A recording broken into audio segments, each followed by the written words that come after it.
The 10 plagues of Egypt occurred when the Israelites were held as captives under the Egyptians. They were suffering and cried out to God, so God sent Moses to lead them out of Egypt. Moses got to Egypt and talked to Pharaoh to let the Israelites go, but Pharaoh refused. Because of Pharaoh's refusal, God sent and used the 10 plagues to lead the Israelites out of Egypt. 1. Water is turned into blood. The first plague of Egypt was when the water of the river Nile was turned into blood. This great river was the main source of life and water for the people of Egypt. The plague caused great problems in the land. There was a drought, and all of the fishes in the river died. God had sent Moses alongside Aaron to the river Nile with a staff. Aaron struck the river with the staff, and then the water turned into blood. As this happened, a stream of blood flowed all through Egypt, and the people didn't have water to drink. This first plague lasted for about 1 week, yet despite this great disaster, King Pharaoh refused to let God's people go. God did this to show Pharaoh that he was God, the one true God Yahweh, of his people, and although it happened, and Pharaoh saw this great disaster, his heart was still hardened towards the Israelites and didn't let them go. God said, "By this you shall know that I am the Lord. Behold, I will strike the water that is in the Nile with the staff that is in my hand, and it will be turned to blood. The fish that are in the Nile will die, and the Nile will become foul, and the Egyptians will find difficulty in drinking water from it." Exodus 7:17-18. 2. Plague of frogs. The second plague that God brought upon the Egyptians was the frog invasion. It was extremely horrific and terrifying. Aaron stretched his hand over the waters of the Egyptians, and frogs spread all around the land of Egypt. These frogs were everywhere according to God's declaration against the Egyptians. "I will smite all your territory with frogs. So the river shall bring forth frogs abundantly, which shall go up and come into your house, into your bedroom, on your bed, into the houses of your servants, on your people, into your ovens and your kneading bowls. And the frogs shall come up on you, on your people, and all your servants." Exodus 8:2-4. Everywhere the Egyptians went, they were met with a crowd of frogs. At this point, Pharaoh felt frustrated, and he was overwhelmed. He told Moses and Aaron to pray to God to turn away the frogs.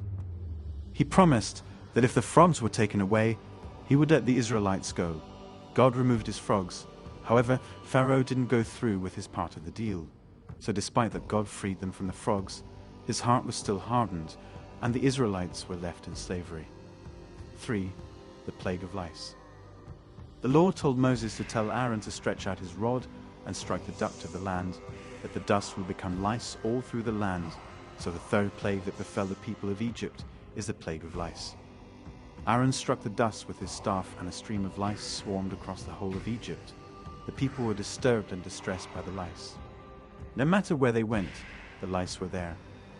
Despite these, Pharaoh refused to let the Israelites go. Lice were upon every living thing in Egypt, upon the animals and people. 4. Plague of flies. The fourth plague is the plague of flies. It seemed to continue the invasion from the previous plague of lice.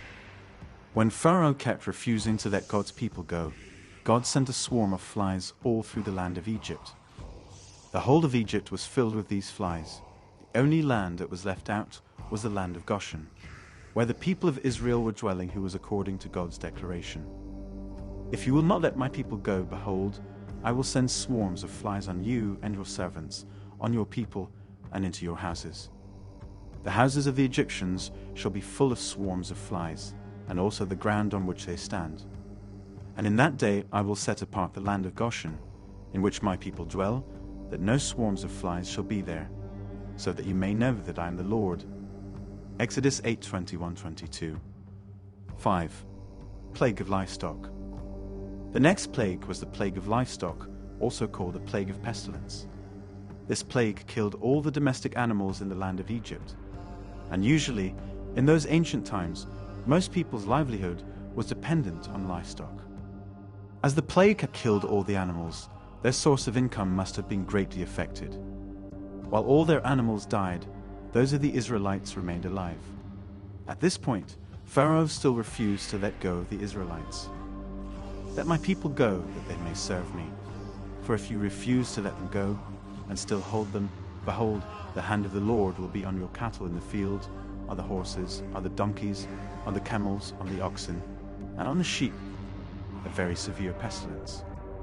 And the Lord will make a difference between the livestock of Israel and the livestock of Exodus 9-1-4. 6. The plague of boils. The sixth plague that came upon the people of Egypt is the plague of boils. This plague is one of the most disgusting and goosebumps. The Egyptians had all their bodies broken with boils. The boils were all over them, and the pain was very unbearable. Not only did the boils affect the Egyptians, but it also affected all their animals. Yet the Israelites remained untouched. They weren't affected by the boils. It happened when Moses and Aaron took some ashes and scattered it towards the sky, while Pharaoh was present. So the Lord said to Moses and Aaron, "Take for yourselves handfuls of ashes from a furnace, and let Moses scatter it toward the heavens in the sight of Pharaoh. And it will become fine dust in all the land of Egypt, and it will cause boils that break out in sores on man and beast throughout all the land of Egypt."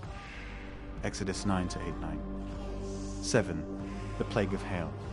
The seventh plague was hail, where the Lord said to Moses to stretch out your hand toward heaven, that there may be hail in all the land of Egypt, on man, on the beast, and every herb of the field throughout the land of Egypt. And Moses stretched out his rod toward heaven, and the Lord sent thunder and hail, and fire darted to the ground. And the Lord rained hail on the land of Egypt. Exodus 9:22-23. This hail that fell upon the Egyptians was nothing like the hail of this present day. The hail was numerous destructive balls of ice that left no living thing alive or untouched. Everyone who touched died. Some hid inside under some shelter, and those were the ones who were saved. This time again, the land of Goshen, where the Israelites dwelled, was left untouched. This plague disturbed the Pharaoh greatly, and so he acknowledged his deeds and told Moses that he would leave the people to go if God stopped the plague. God stopped it. However, just like before, the Pharaoh wasn't ready to keep to his bargain of the deal. He still didn't let the Israelites go. 8. The plague of locust. Once again, Moses and Aaron went to see King Pharaoh to let the Israelites go, but he still didn't agree. At this point, Moses warned King Pharaoh that even greater suffering would come upon Egypt if he kept disobeying God. Moses left Pharaoh and lifted his arms to heaven, and a great wind brought a swarm of locusts into Egypt. The swarm was so great that it blocked out the sun. The insects wrought great destruction to the whole land.